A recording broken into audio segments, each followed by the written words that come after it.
Bandeko balandi mbote to sepeli ko retrouver bino sous lelo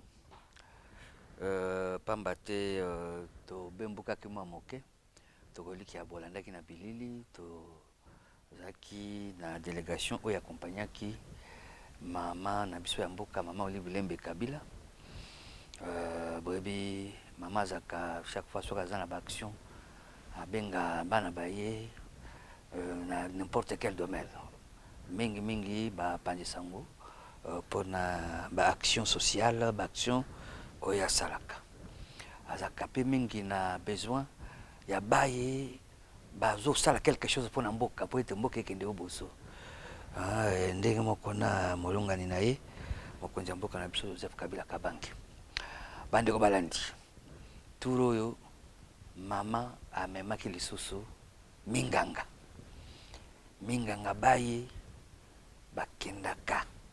bakendaki lisusu turo oyo kosalisa bana baye babotamaka ndenge balobaka na lopoto na ba malformation na mikakatano komona parfois mwana botami boye omona mutu ndenge bongola bolandaki bino mutu epimbi tout ça mwana mosusu otala boye ndenge boyokaka bato mosusu koyoka no soki kisimbi soki boye tout ça faute eza ya nani, n'est-ce pas?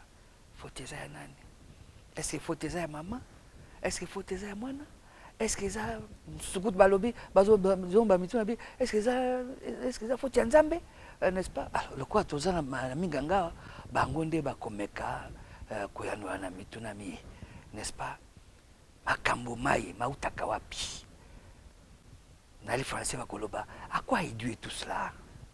N'est-ce pas? Ba cause ya biloko oyo eza nini penza minganga bazali awa bakoyanola biso na tina wana nde tango tozongi na bitetika na benga na eno minganga po ngai moko motema bandeko bangai nazaka biloko boy soki nazotala ndake surtout mwana moko azaki wana otali mwana wana tala mutu ondire mitu mibale unani oyo ya liboso na mutu et puis mususu na sima c'est kabini kamboni oyo penza ekozala ndenge nini apo nyonso boye euti wapi mpona nini boye.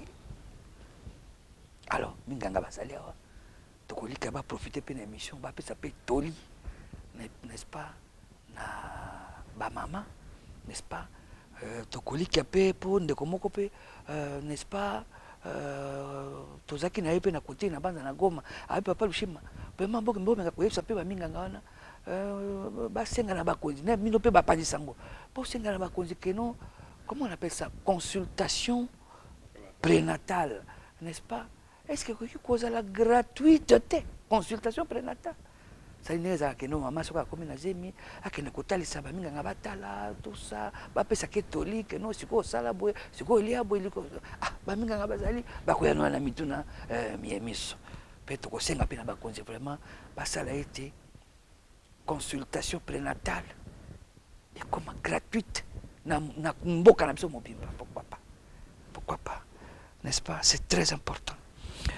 Alors tikane on a tout na ba invité bangai boko sepela tolo banali français to na linga po souci ezali bato nyonso bayoka ti na est kuna ti na mikili en dehors ya continent na biso en dehors ya mboka na biso na moi to ke na li français hein.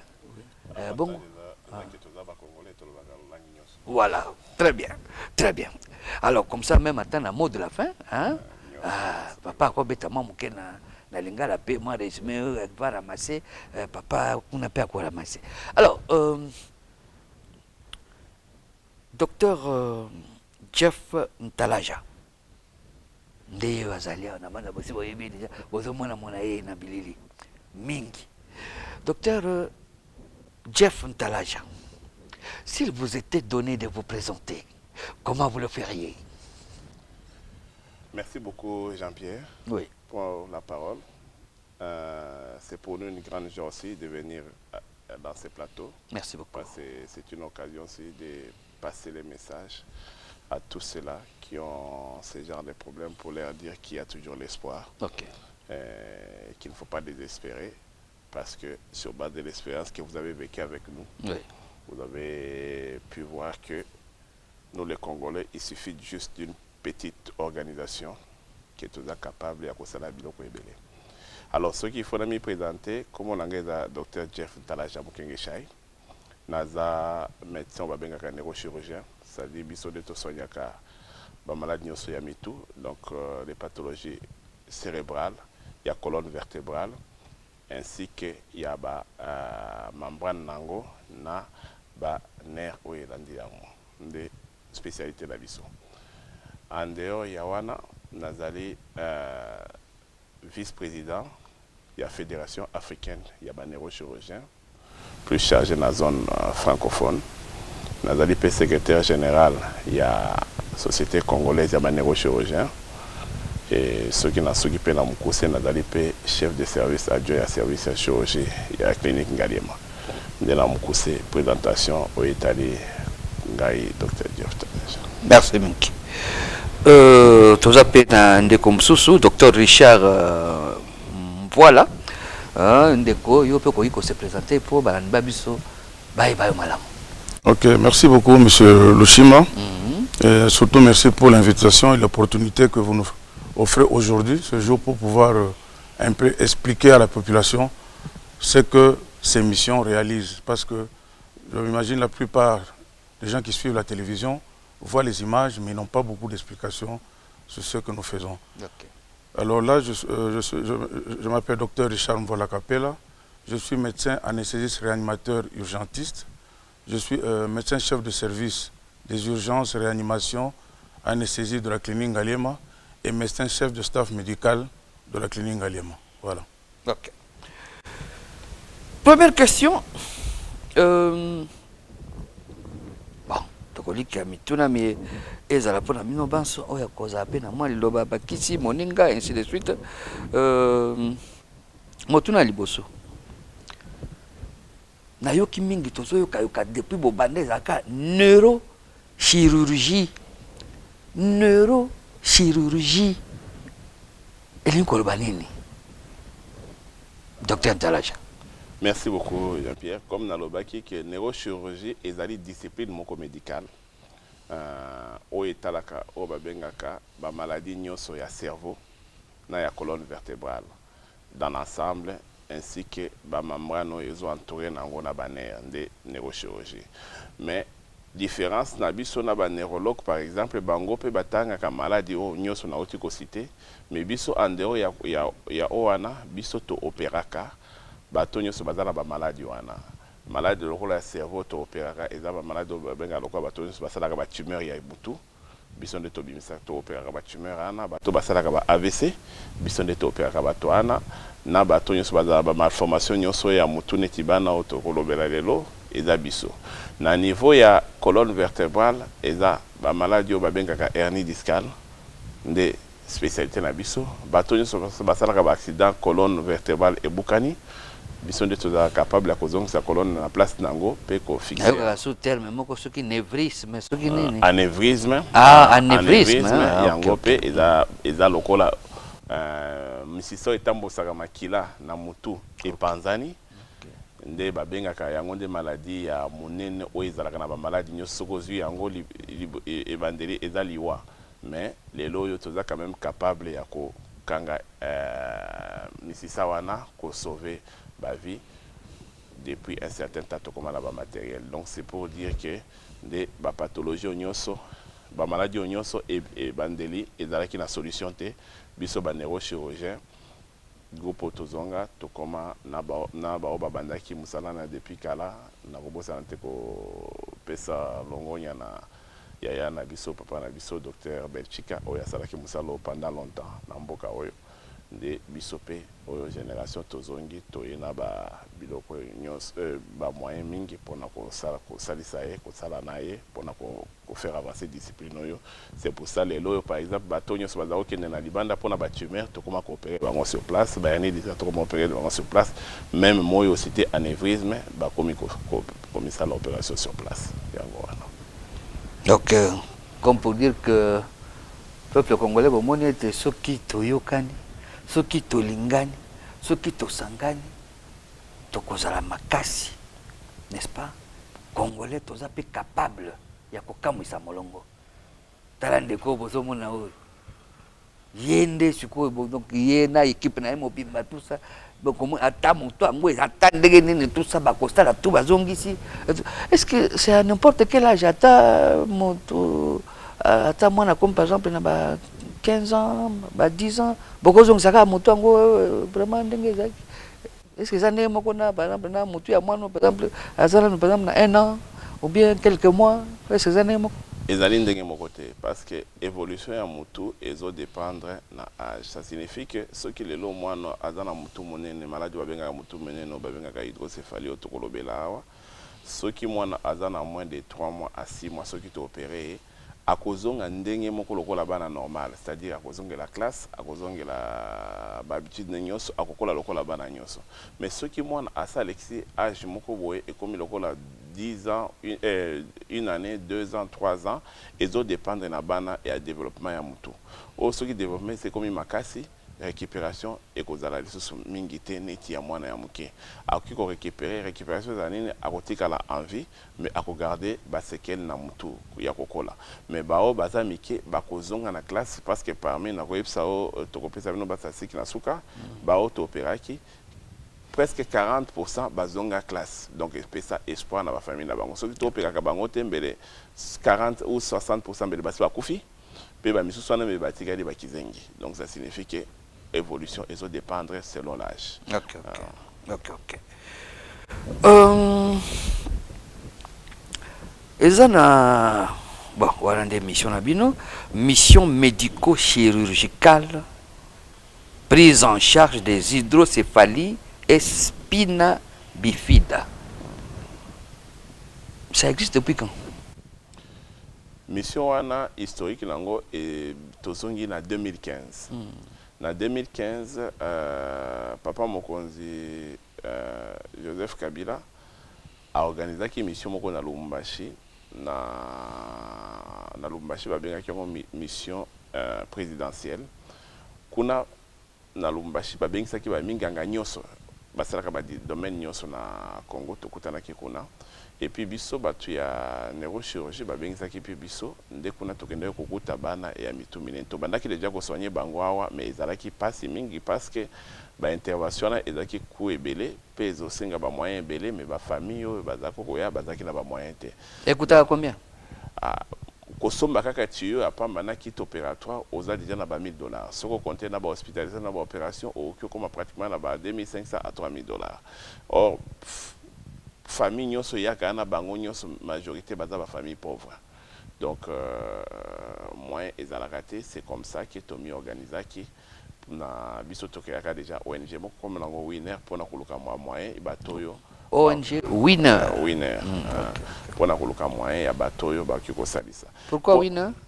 Winner pona koluba keza espoir toza na batu tozo vivre na victoire eza pe historique moko munene lié na vie na ngai. Yango wana topesaki kombo wana.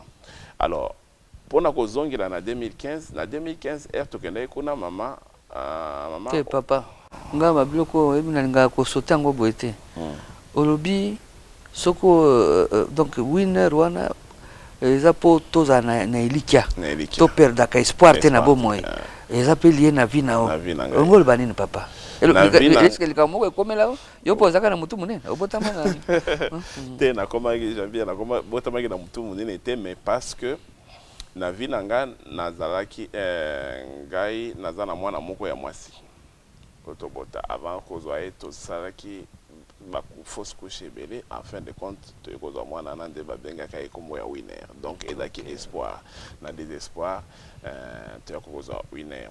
Au même moment tozi mission yo na monaki bana mingi bazaki na désespoir parce que souci na ngai mingi na musala na ngai ki médecin priorité na ngai ezalaka bana soki naza na bana na bosa na makambo nyonso na salaka na bana parce que na zana bolingo mingi pona bana nde wana espoir ya lobby parce que pona kobosa na telika mususu pe bato bayebaka te ça va munono babengaka Einstein bato batangaka na balivre ye pe belaka maladie na ya mutu munene. Ah bon? Robert Einstein. OK. Ouais, ça la bombe atomique. Bato liboso ba sala hydrocéphalie et d'abord. C'est lui qui a fabriqué la bombe atomique. Oui. formule nyonso esala ba bombe atomique il pas dans hydrocéphalie c'est pour dire que espoir est allé ceux qui va soigner bango to ba misusu ba comme ba savant ba misusu ba koleka na intelligence normale biso to zokanisa parce que batwana bazaki na retard il y a développement cerveau na bango européen c'est bango moins chance muke cerveau mi développer plus rapidement que ba misusu bazaki na ngodi na avance alors kozoka na 2015 sikoyo 2015 tokomi wana maman a prévoyé qu'il quitte opératoire pour une vingtaine d'enfants. Tokomi toye kukuta ke banana au lieu baya 20 baya ki bebo au-delà il y a 60. Ba msus bot na ba village moko plus de 1000 km, de 1500 km tolobi mais tokoma ki débordé. Au même moment de tolobi au lieu akotika banana nyonso to regrouper ba bazala ki na ba moyen te to regrouper bango tokoluka ba moyen tozongela banana à partir de la structure de Idewana et Utaki. Alors, 2016, maman... on a partir il y a Lumbashi. 2016, c'était caravane médicalisée, hein, quelque chose comme ça. Mission présidentielle, mission présidentielle de 2015. Tozongi na 2016, maman a yaki kota la bana moko ya chirurgie cardiaque, sima aleki et pas na biso na chirurgie. Avec kotala moi c'est liboso auto-opéré anévrisme oyozolo bana azaki sœur religieuse les aki premier cas anévrisme ba opéré na Congo donc mamelo moko abelaka anévrisme anévrisme ça signifie la malformation moko ya ba vaisseau epanzani ya mutu soki bakangi yango te dans les heures ou les jours qui suivent nini epanzani musisa moko etambusaka makila na mutu epanzani soki kokangi musisa na kati ya mutu soki okangi yango te avant que to banda ko opérer ba malade tozaki na ba moyen te ngana yambaka ba malade yana plus de 36 ba namoni bango moko azokufa oza incapable ko sala aza mutu aza vivant sololi na elobi na tongo kuti ya kufi mais oyebi kaza na maladie mais oza na ba moyen ko sala te mais biso ba médecin côté wana nde nzambe apesa so mwa makasi tolobi toki kotika batu bakufa te même soki toza na moyen te il faut toluka ba solution nde tobandi kosala ba regroupement na biso ya ba neurochirurgien to créer o babengaka pôle de neurochirurgie tala moni likambo tolobaki ya bandeko likambo ya mwana bandeko pasi ba mama baza na bolingo nayebi te nani papa docteur donc oui, Natala, un jour, moi, un jour, la finga, maman, non, Moro, Azan Chor, maman, tala, mitu, non, tala, n'angala, mitu. Tala, mutuana, donc, double, n'est-ce pas? Tala, c'est quoi, après opération, hein? Non, avant opération. On a mis tout na emi balé. Avant opération, après opération. Moi, na kitoko, tala, bota, bino, moi, na kitoko. Mais tala nenga bimina mitumi balé donc na mutu musu na sima n'est-ce pas alors est-ce que oh c'est facile vraiment pour nako ezali opération moko facile parce que il faut que ça la ngona prudence parce que na mutu ya mi balé wana ezali na basculture mususu ya cerveau ezana kati donc pour nako zongi ko bimisa mutu wana il faut ko bimisa ngo tout en faisant attention ko zongi sa basculture wana pour mwana wana ameka kokola normalement de wana to salaki kuna na Kindu to na Bukavu to bimisaki mutu ya mibale alors soki mama déjà azana mwana azana boye ezaka ka maladie wana ndezo souffrir ezo faire souffrir mama te mais mama akota mwana ndengini akoleka na nzela bongo mama ya ibisaki biso batnyo so bazo seka balobi azotambola na ndoki azana kindoki mais les fêtes ya kisimbi tout ça les fêtes ya ko bimisa mutu wana mama wana azongi na mwana na ye mwana zangi mutu ezongi normal na banzike ezalaki pona esengo moko esengo nino vraiment zomona ba mama bazana esengo bazo sepela et puis pona biso pe ba minganga eza vraiment esengo moko munene ko mwana ya boye awo eza nini awo eza na salle d'opération sika tozo préparer pona ko kende ko bimisa mutu wana eza na sima eza mutu mususu partie ya mutu oyo emi développé comme nalobi ke développement ya mutu ya mwana ya cerveau ya bana wana olie mutu ekangama mutu ekangamaki bien te ce qui fait que partie ya cerveau mususu est créé moi poche moko boye ya embryologique yango nde ekoli lokola mutu ya mibale maintenant il faut kozongisa ba biloko nyonso en place alors nani namoni ndeko parce que yaza anesthésiste ndeko voilà ok voilà Richard nazana mutu na moko quand même l'occasion faisant le larron, Zaki peut comme tout en tout cas les longs, il y a voyage tout ça qui. Alors, Nabi, mais pour en coopérer, moi, non, pas à moto, n'est-ce pas? Hein? Parce que nous avons mis les autres là et tout, c'est que à moto, à coupiter, n'est-ce pas? À sentir, ce que peut-être vous pouvez ce que suit à Koyoka, ce que peut être ton à Koyoka passe, n'est-ce pas? Alors, coopérer, à Koyoka peut passer parce que pour passer là, pour ça, là, pour ça, na matériel, na bino ne bossa comme ça, na bino. Est-ce que docteur on voit là, yo le cause anesthésiste. Alors, avant, il y a coopéré, il faut anesthésie, il faut tout ça. Est-ce qu'il y a une anesthésie particulière pour na bano ya mike ou bien anesthésie zaka moko kaka lolenge moko na pona ba age nyoso pona bato nyoso. Merci beaucoup Ndeko Lushima. Ouais. Mais na lingana zongela muke par rapport à l'explication de docteur Ntalaja Autopesa. OK. Par rapport il y a Ndeko Tuni que est-ce que c'est grave pour opérer ou pas? OK. Au début que Ndeko Lobeki tout à l'heure les conditions pour opérer banana, le coût que ça coûte. Et le coût est important. Il a au moins mais il faudra aussi inclure aussi le scanner. Parce que pour arriver à faire cela, il faut qu'on puisse savoir délimiter où on va couper. Donc il faut faire un scanner. Et le coût, le prix du scanner n'est pas à la portée de tout le monde et surtout chez ces familles démunies. Vous voyez un peu. Vous pouvez toujours rappeler, papa, c'est combien? Le scanner, c'est au moins 250-300 $. Ça, c'est connu de tout le monde. Okay. Et ce n'est pas à la portée de tout le monde. Donc il faut faire impérativement cet examen-là pour pouvoir bien circonscrire le problème et enfin d'arriver à couper. Parce que si vous ne faites pas de scanner, vous vous mettez à dilacérer, vous risquez de prendre des parties nobles et créer des problèmes au lieu de résoudre le problème que l'enfant a. Alors par rapport à la question, Bana, s'il faut coopérer, moi,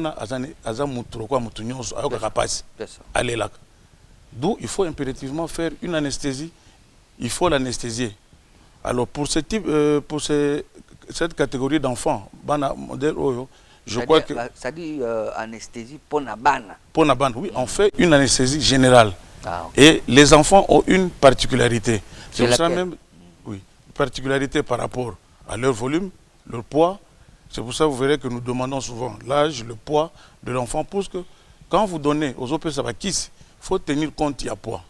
Mais en dehors de cela, par rapport à Banao, j'espère que au Monaguiné Wazali, ce sont des enfants qui ne sont pas bien nourris. Dire, avoir Banao Balia Kamala Mouté, ils ont peu de protéines.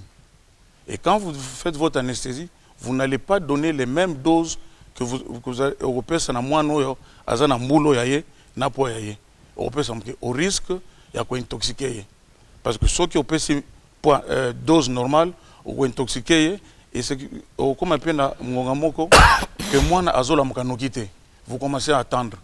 Et la campagne, sur 3 jours, nous avons opéré pratiquement 77 enfants. C'est pour dire que par jour, nous opérions au moins une vingtaine, 24, 25 alors enfants. Alors c'était prévu 50. Mais oui, nous sommes allés au-delà. Ça quand même c'est à saluer. C'est pour montrer un peu le rythme. Avant de prendre un autre enfant dans une salle, il faut s'assurer que moi, Nawana, a l'amouka bien. Parce que aussi longtemps qu'à l'amouka, on ne pourra pas prendre un autre enfant. Donc cet enfant-là a droit à la vie. Il faut que l'engue ait été souka. C'est pour ça qu'on prend toutes les précautions pour les endormir correctement comme tout enfant, mais en tenant compte. Il y a un problème aux anangos. Un enfant qui ne s'alimente pas très bien, il n'a pas suffisamment d'albumine. Et l'albumine fait que Yangomte et Simbarakisi pour qu'il y ait des places qui agir. Alors ceux qui ont l'albumine, les amouqués, aux doses anesthésiques, vous intoxiquez l'enfant et avoir des complications plus graves. Alors c'est pour cela qu'il faut tenir compte de tous ces aspects-là. Et puis je ne sais pas, ceux qui paient, aux occasions, on va scanner par rapport à les enfants normaux, vous verrez que le cerveau est pratiquement diminué, comprimé. Et je crois que je voudrais aussi ajouter quelque chose. Quand ces enfants ont ces problèmes, il faut les faire le plus vite possible. Parce que si le cerveau est ticali pendant longtemps comprimé, bien que vous allez faire un geste salvateur, mais il ne va pas récupérer totalement. Il y aura des séquelles. Ça, je dis ça pour les enfants. Et même pour les adultes. Je citerai un exemple simple. Quand quelqu'un fait un AVC, c'est une urgence. Il faut que vous soyez en charge rapidement. Sauf que le temps perdu, c'est de l'or. Donc la cellule cérébrale, quand elle est détruite, elle ne va plus récupérer. Et c'est foutu. Alors même pour ces enfants, vous verrez que le cerveau n'a pas à moins de vie. Et les doses d'anesthésique, il ne faut pas les donner les mêmes doses que les enfants normaux. Il faut tenir compte de cela, tenant compte de tous ces aspects-là. Ok. Très bien. Alors, Bandeko, c'est vrai, on a eu que le lobby, malnutrition et tout ça. Là. Mais scientifiquement parlant, mikakatanomie, malformation, elles ont dû à quoi? Elles ont wapi? Ni les appels à la base.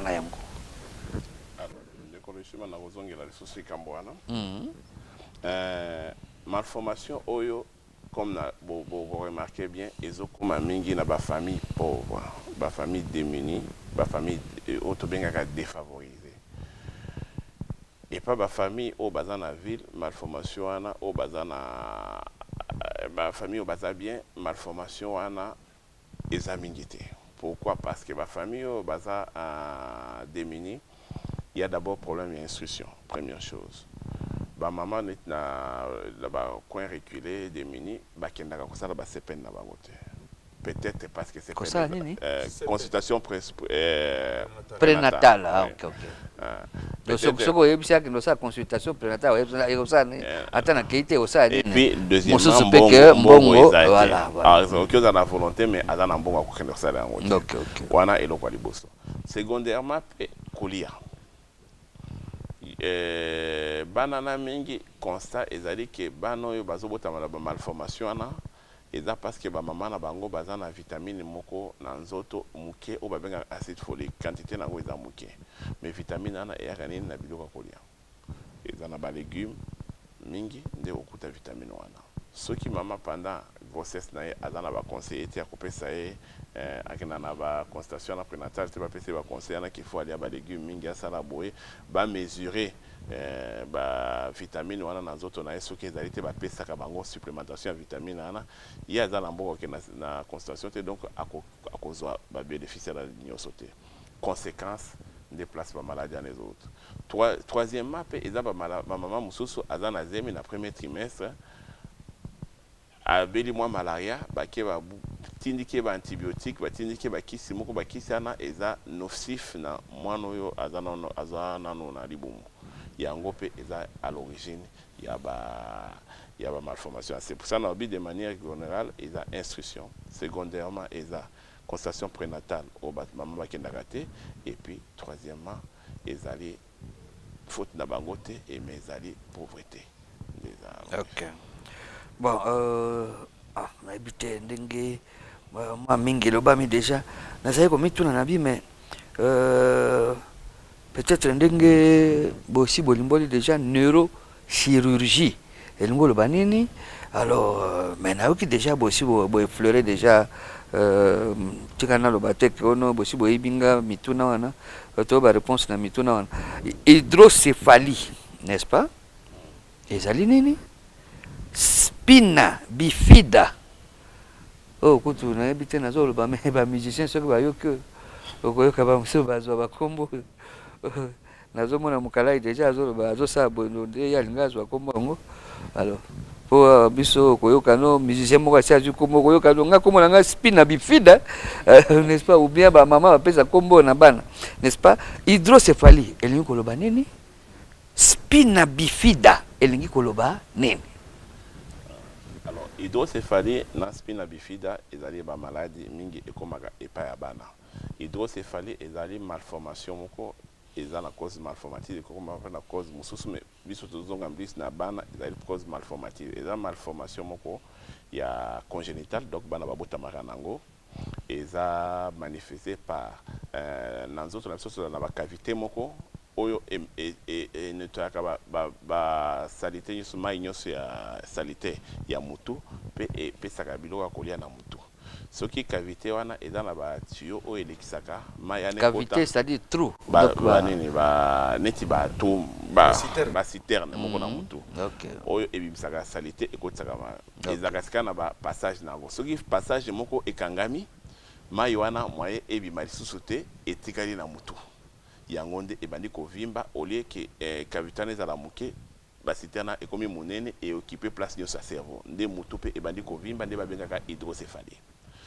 Donc eza ba cavité ana eza bouché moyen tuyau mai les kaliso sauté mai nyonso tikali na kati dieu ebandi kovimba comme eza kwa élastique vimbi et place nyonso cerveau wana nde hydrocéphalie biso musana na biso eza etango ezovimba yango pe mutu pe ezovimba biso sika eloko tosalaka comme banini ba tuyau ba citerne na eza ya ko boucher to tiaka tuyau moko kuna to lekisa ngo na mutu ekoti na kingo ti na kati ya libumu comme ça mai wana ole bizala ekangami kuna ebandi kobima ezokota na libumu parce que libumu pe enetoyaka ba mai wana nde opération to salagana donc to tiaka tio moko ekoti na mutu tio wana ekoti eleki na kingo ti na kati ya libumu mais ekomona libanda te passe ozakana ba matériel oyo elekisaka ba tio wana na se ya nzoto yango wana sika air mai wana ebandi kobima mutu pe ebandi kokita. Okay. Bon, moto normal parce que chaque jour biso ça dit tant bosali opération donc bozo bengango nani opération chirurgicale quoi. Chirurgicale. OK. Après chirurgie ndé nani ni yana mutu banozonga parce que mayane bandiska kokita koleka normalement. OK. Spina bifida yango peza malformation wana eza oya hydrocéphalie eza ya cerveau. Spina bifida sika yango eza malformation ya colonne vertébrale. Colonne vertébrale est mis développée normalement place moko efungwami maintenant comme na colonne tozaka na ba moelle épinière na ba nerf et tambolaka na kati place wana efungwami wana emi kangama kiti na mwana ba nerf na ba mai nyonso zakeleka na ebimi et tombomi sika na mukongo ya mwana ndo mona kabana moko babotamaka na eloko moko na mukongo même bana musu babotama na eloko moko ya munene na mutu eza développement anormal nde et comme kangami te biloko nyonso ebimi libanda biso pe tokosala nini tokoya place wana to fungoli yango to remettre yango en place kangamaki tozongisi et place fungamaki tozongisi yango na état normal nde ba opération wana ya spina bifida na hydrocéphalie. Merci mingi. Oui papa. OK. Badane biso ba comprendre bien. Hydrocéphalie nengo tourne ça veut dire que hydro ça veut dire de l'eau. Céphalie c'est la tête. Donc la tête prend du volume et zumunene parce que maille comme belé na kacha mutu. Alors et pas ya bana mutu comme munene pona nini omoni so mwana botami ba suture o ya cerveau donc la partie ya mukua nane kangamite ezali libalo quand ça l'eau augmente maille za ko bakisama mutu ezo comme munene. C'est pour dire que même les adultes dans certaines pathologies ça la rappelle hydrocéphalie. Alors leur comportement est différent par rapport aux enfants. Comme la boîte est bien soudée, elle ne se distend pas. Alors c'est dans quelques temps que vous perdez, vous entrez en coma. Donc l'hydrocéphalie, c'est ça, c'est que le LCR, moi je babenda na mukong. Yango euta na mutu. Na ba citer nos docteur Atangi. Cette eau est produite et puis elle est réabsorbée. Alors il y a différentes physiopathologies qui font que maïwana est soit hyper produite, donc l'eau est produite de façon exagérée et n'est pas réabsorbée de façon équilibrée, voilà. Soit les canaux est stocké, bouché ou bien inflammé, comme quand il y a méningite, vous verrez que l'eau, cette eau-là va augmenter et ça va augmenter le volume de la tête. Okay. Parce que les sutures chez l'enfant ne sont pas encore soudées. Okay. Voilà. Ah, différence n'a qu'au hydro, exact. Bon, bandeko, eza pasi. Bikambo ya boye, ekomela ote, ekomela bisote. Eza pasi bandeko. Alors, bandeko, bosalaki ndenge nini po bokutana na mama na biso ya mboka, mama Olivier Kabila. Pe apport na ye par rapport à misala nyoso nde tozomona oyo apport ne peze za nini bozomona ngo ndenge nini. Merci Jean-Pierre. Ouais. Comme dans lobby na zalaki ko raconter historique donc 2016 R2000 Lubumbashi 2016 to komi na Kinshasa. Maman ya kota là-bas na centre de chirurgie cardiaque c'est ma aleki et panabiso comme on a ma soeur a salaki anévrisme na retour den bana ya hydrocéphalie to coopérer misus bafana ki andene si maman na bi non maman atuni bana bo sana biso bana baza na problème o to daki na mona Lubumbashi ya bana ba botami na mitu minene mais baza na ba moyen te ya ngwana to zobunda to luka ba moyen na cadre ONG nde na FC bano baza atuninga bana baza bona baza ebele na mboka mobimba soki to compter Congo mobimba tokyoza na chaque province n'a plus de 500 enfants. Alors docteur présenté un projet moko nga na kozwa souci ya bana oyo na tala bongo na kosala to banda to salisa bana oyo nde na présenter qui projet ya liboso na cadre ya ONG Winner. Un mois après maman répondre nde to banda ki mission ya liboso na Kinshasa to opéraka 82 enfants ti lelo to continue à opérer na Kinshasa gratuitement. Donc l'opération est gratuitement. Oui, gratuitement, dans le sens ça signifie que biso ONG Tolukaka Batio. Ok. Ce qui est dans moi quand tu as Batio, maman et bandeli atinda asomaka 100 pour 100 enfants. Les lots na Keningalia matoza na plus de 100. Donc gratuitement, c'est-à-dire bino ONG bozu en charge. Oui, biso tozo bunda toluka. Voilà. Hôpital Ngaliema est mis engagé ya kolobake ceux qui banana bazali tokoki coopérer bango kuna sans beaucoup de problèmes mais bisoto même kaka kit opératoire ça signifie kit na batio na biloko nyonso mais hôpital prise en charge à hôpital et ça la biso ba neurochirurgien pe société na so ba neurochirurgien to mi portape garant ya kolobake ceux qui na bana ana to coopérer bango gratuitement étant donné que maman appelle ça que biso souffle to pesa et parole biso pe ba neurochirurgien to coopérer gratuitement mais l'essentiel les ali que ONG Winner a le moyen ya kozo batio wana sans premier tuyau et salama ki na Kinshasa on a vite aussi opéré plus de 112 enfants tout à presque dans 120 quelques enfants na Kiningaliema sans compter que clinique universitaire peut bazo opérer na et pas docteur moins pour faire la zanabisopé a opéré parce qu'il pas opéré comme une malformation. Après Kinshasa, maman elle m'a quitté à l'obi non docteur Kinshasa comme tout salisi bana ebele RIE to sala ka mission na yepe ayaka ko sala musala na ye non seulement que azo somba batio comme bande comme suspect ba salisa qui après ko somba batio ye azo sala pe musala musu ya prévention.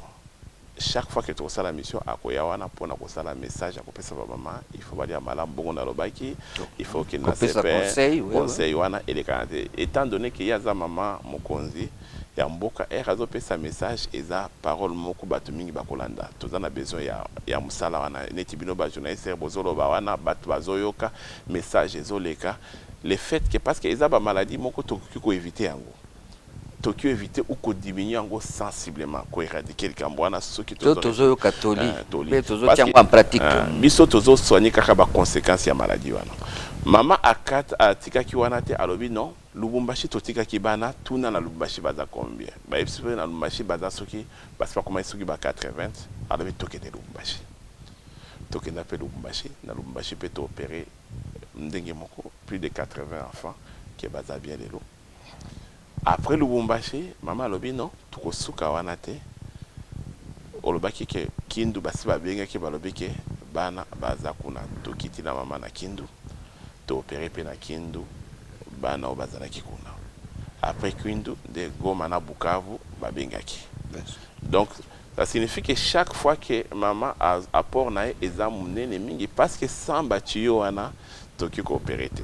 Sans un année parce que ba médecin tokendaka toza ba médecin bénévole comme maman expliquait qui bino c'est-à-dire nga ba benganga neti mardi maman bino toza prêt tokende Bukavu na tiki makamnyos na bengi bandeko nyoso bazalaka na biso wana bango nyoso keza ni mission ya bana ya kokende ko sauver bana mutu satika ka musala na atiki occupation nyoso tokei ndebo tokenda ki Goma tokei ki Bukavu lelo yo toza na esengo mingi parce que na bamboka mususu baza na chance wana te mais biso au moins toza na chance toza na mama ya mboka oyo ami porter garante oyo ami porter comme nani porte étendard ya mission wana et ça les que les loyaux na minute à l'élo ou à tout aussi c'est Bukavu tout ça na 416 enfants opérés na maladie wana. Ça signifie qu'il y a 416 familles oyo bazaki na désespoir comme na espoir. Mission suka keka wana te mais to comme na ba mission na bato bazana ba maladie mususu pe to opéra ka bango. En dehors ya bato bazana ba maladie mususu wana ezape formation parce que lelo par exemple to ke na mission na eza équipe ya ba médecins congolais to comme kuna to forma kana ba médecins baza sur place. Lelo na Lubumbashi bazana ba médecins ba soigner ka biloko wana ndenge moko na biso parce que to forma ki bango na bango pe ba ki na biso na mission to ke na ba mboka mususu na Kindu même chose na Bukavu ape to uti to na 3 médecins oyo ba apprendre ko salango bango pe ba komi na équipe yana ya ko sauver bato ba importer gara. C'est pour dire que mission wana ezo bénéficier na biloko ebele. Premièrement bana baza soigner. Secondairement ba hôpitaux ezo bénéficier na formation ezala ya biso ba neurochirurgien ezala ba anesthésiste ezala ya ba infirmier ba expérience na bazo yango. Et puis troisièmement eza ba famille désespoir ou bazaki nango bazozo espoir talani te maman yo bomoni mwana wana il faut mona esengone ezaka passe ba opérer mwana na ete mais esengone ezaki mutu wana ezaki mi balana azako ka soni akuta mwana ne lelo akuta mwana na ena fierté nyoso pona biso eleki eloko nyoso ba ko pesa biso eleki mbongo eleki eloko nyoso eleki ni donc eza omoni joie eza komema bana wana ko rendre bango bazu espoir nde souci na biso monene biso nyoso ba congolais soki tozana mutema ya bongo parce que miki pe bazali misoso bazo salisa biso ala na Kinshasa tozana bandeko yo basalisa ki biso na ba boy ko cité za ba NG madame ano ya na budget a salisa ki biso pour une dizaine ou vingtaine d'enfants baza ebele ba salisa ka biso ba biso balinga ko cité biso to cité bango te eza na fondation HG ba scanner ya bana onyo so sala na Kinshasa nani sans scanner ezala ki gratuite eza Fondation AG, monsieur Ariche Boebi, hôpital AG à première rue, Yende Azoa qui en charge banane. Donc, ils ont bâtiment Tokyo Kobo Sanate, il faut te reconnaître. Ceux qui sont dans le groupe, il y a battu Belé, Bazo Salissa. Donc, vous avez un partenaires internationaux? Non, les partenaires internationaux, Bazate, Ndekoloshima. Bazate. Mission, ils ont vraiment mission, il y a des Congolais. Ils ont contraire, il y a des missions, au moins, Air Moko Bisso, les Congolais, surtout Bisso, les Africains.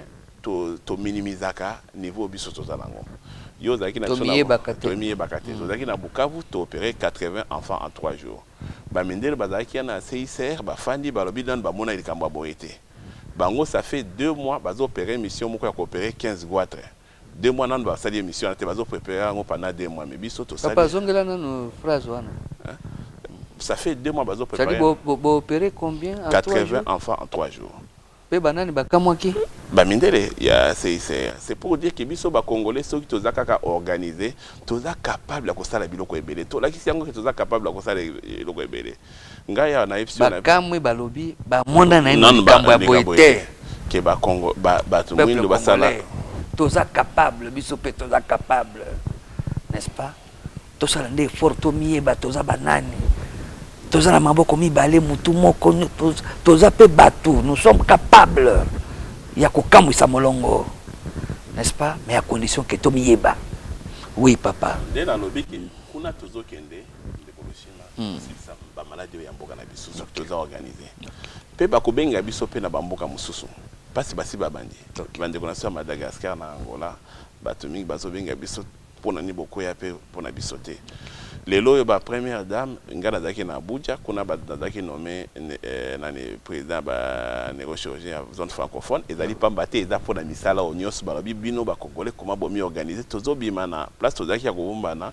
to bandi ko mona na parce que bazo mona biloko tozali ko sala ça signifie que toza capable bongo lobi mais ce qui est curieux na kacho malobate docteur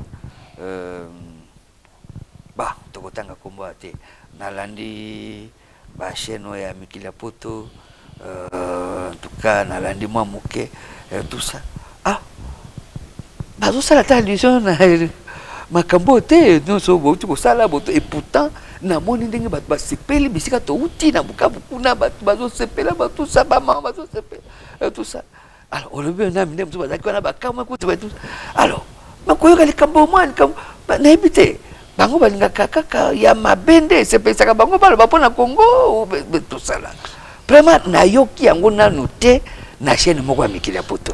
Ezali pour na biso moko papa Loshima. Ezali biso moko ba congolais nde air moko tolinga mboka na biso te. Ngana zako pesa exemple soko tangi na internet okomona ki équipe moko ya ba français année passée ba kendaki na Cameroun. 30 français pour opérer bano ya hydrocéphalie 10. Basali 20 jours pour na 10 enfants 30 français. Mais biso eza ba congolais bango moko toza na ba français te. Pour na kolobake maladie onyo ezali ya na mboka na biso. Congolais toza ebele ba médecin ba spécialiste baza ebele soko tali groupe ba benga afmedo ba médecin so ba na poto ba oya awa so to sangani awa biso nde toza capable ya ko transformer mboka oyo ba pays nyonso limitrophe na ba pays mususu ba komi faire soigner en était dalaka na ba année 50 ba sud-africain bazako ya toza capable parce que batu bazali ezaka ka juste problème ya organisation ya biso moko ezape bolingo ya biso moko. Et puis ba congolais libanda balo bakamala mpona mboka na mboka biloko ba action ya ba reconnaître yango voilà parce que ba misosi ya mboka mususu bazondi mabiso ngana zaki na Abuja première fois na moni air nazo représenter bango biloko tozo sala na première dame ba invité la première dame da bango aya ba biso ki ba congolais bazo organiser des première fois première dame na bango ayepe na réunion ba biso pe photo mona to imiter to zo aimer ba modèle o ba misusu bazo sala ya malamu to imiter ceux qui ba congolais baza capable ko sala boye bazu 400 enfants opérés biso pe so tozi moi soutien toza groupe ya liboso ya Afrique ya koza autant ya nombre ya bana opérés soutien et donc ça signifie que il a juste problème d'organisation biso ba congolais toza capable ko sala biloko ebele il a juste problème d'organisation ya kolinga ya komilinga ya ko fanda ensemble ko ndima ko travailler ensemble biso to travailler kana au moins toza groupe ya 20 ba maintenant ba infirmier ezate toponani nini toponani parce que to kutani na kati ya musala et puis boza na bolingo ya bandeko bato l'amour de l'humanité l'amour des autres l'amour de l'autre n'est-ce pas c'est pas donné à tout le monde oui docteur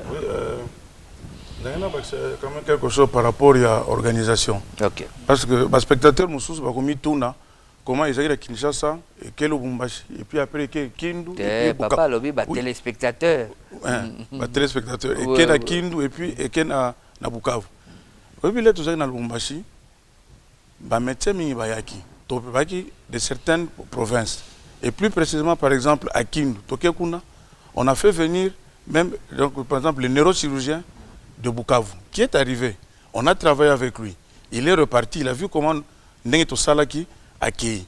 Alors maintenant, l'air monsieur Salami, Toké Bukavu, on a trouvé déjà organisation Morizaki déjà faite.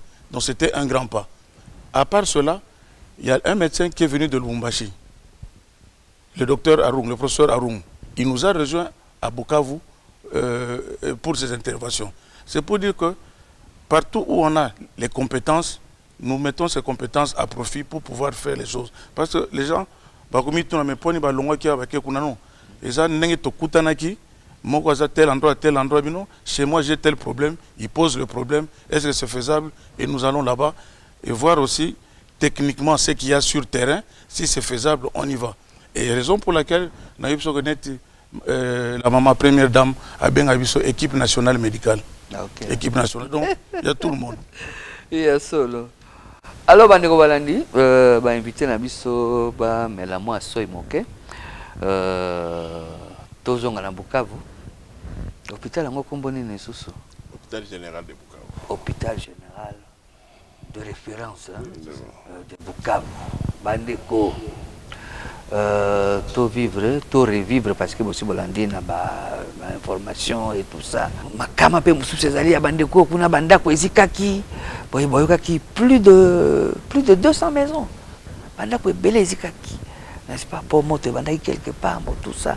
Bon, waneza makambo yo sujet mususu yo na lingite pour bandeko bazaba bango bazaba minganga na kota bango na katite. N'est-ce pas? On a sauté aussi na bango nde comme ça to kota sur na sujet wana. Mais na katia boko na maman kende pe kotala, n'est-ce pas? Bandeko bazwaki le kama kuna oyo ba bungisaki biloko bandako ezikaki et tout babusu bazangi esika kolala et tout ça mama ya bana mama na biso ya mboka na motema ne ya ngolu na motema ne ya mawa akanga ye motema te tolanda na bilili La ville de Bukavu, chef-lieu du Sud Kivu, située à l'est de la République démocratique du Congo, avec une superficie de 45 000 km² et près d'1 million d'habitants, fait face à un sérieux problème d'urbanisation. Des habitations érigées sans aucune norme urbanistique. À la place des avenues et des rues, les habitants accèdent à leurs maisons par des sortes de sentiers qui serpentent les quartiers. Une situation qui expose les familles au drame en cas de catastrophe. C'est le cas vécu le 17 août 2018 où un feu de cuisine mal géré a causé un incendie qui s'est propagé à la vitesse de la lumière.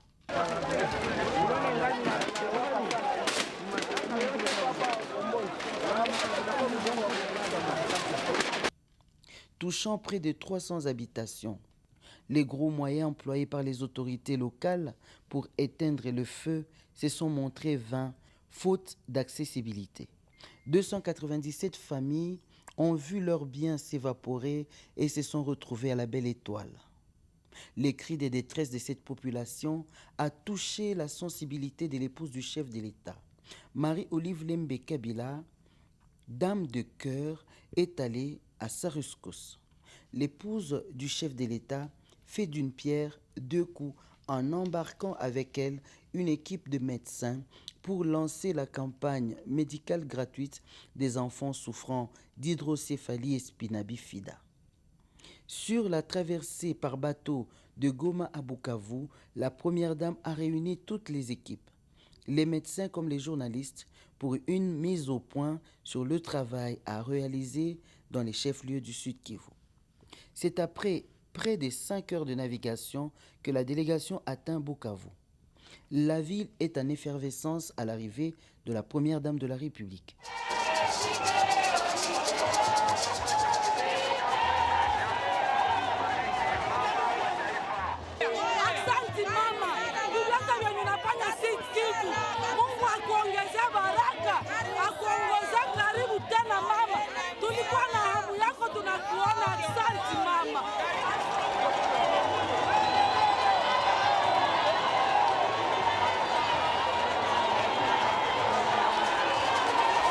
Marie-Olive Lembe Kabila est accueillie par le vice-gouverneur.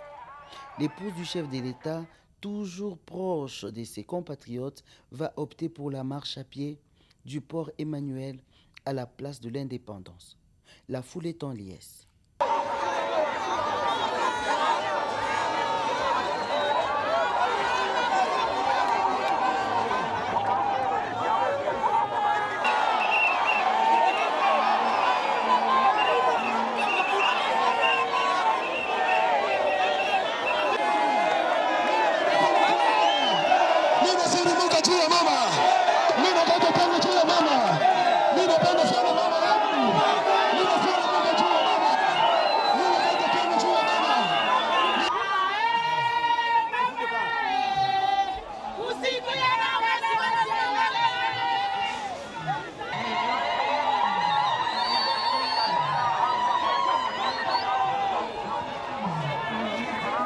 President, tunafurahi sana kumwona Bukavu anafanya kazi kubwa sana, tunafurahi sana.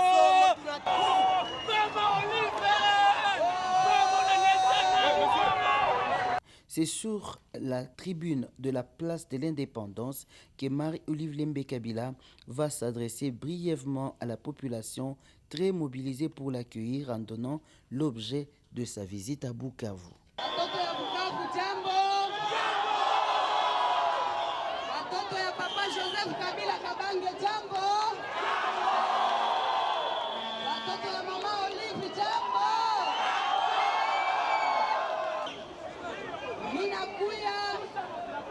Juu ya kampanye ya kutunzisha watoto wetu wenye viko na shida kukichwa ya magonjwa yenye inaitwa hidrosefale.